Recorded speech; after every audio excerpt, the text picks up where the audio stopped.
بسم اللہ الرحمن الرحیم۔ معزز ناظرین، السلام علیکم ورحمۃ اللہ وبرکاتہ۔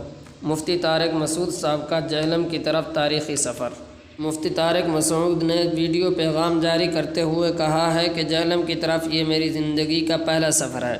اس سفر کا بنیادی مقصد انجینئر علی مرزا سے بالمشافہ بات چیت ہے۔ انہوں نے کہا ہے کہ گزشتہ ایک عرصہ سے یوٹیوب پر یہ بحث چل رہی ہے کہ وہ آ رہے ہیں، یہ نہیں آ رہے، وہ بلا رہے ہیں، یہ نہیں جا رہے۔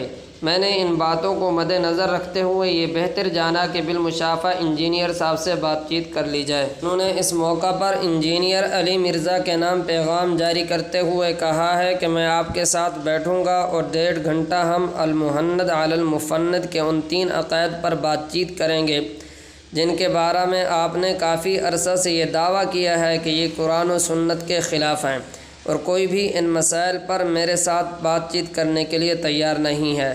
نمبر 2، انہوں نے بات کرتے ہوئے کہا ہے کہ اس کے بعد 1 گھنٹہ ان تحریفات پر بات چیت ہوگی جو انہوں نے قرآن و سنت میں کی ہیں، خاص طور پر حضرت امیر معاویہ رضی اللہ تعالی عنہ پر لگائے گئے الزامات پر تفصیلی بات چیت ہوگی۔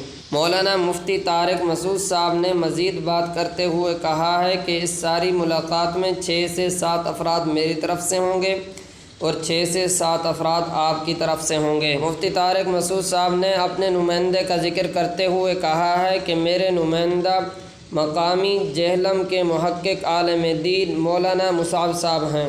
مفتی طارق مسعود صاحب نے آخر میں بات کرتے ہوئے کہا ہے کہ میں اس ویڈیو پیغام کے یوٹیوب پر اپلوڈ ہونے کے بعد 48 گھنٹے انتظار کروں گا کہ میری ان باتوں کا انجینئر علی مرزا کیا جواب دیتے ہیں۔ اگر 48 گھنٹوں کے بعد کوئی مثبت جواب نہ آیا تو میں حجت تمام کر کے جہلم سے واپس چلا جاؤں گا۔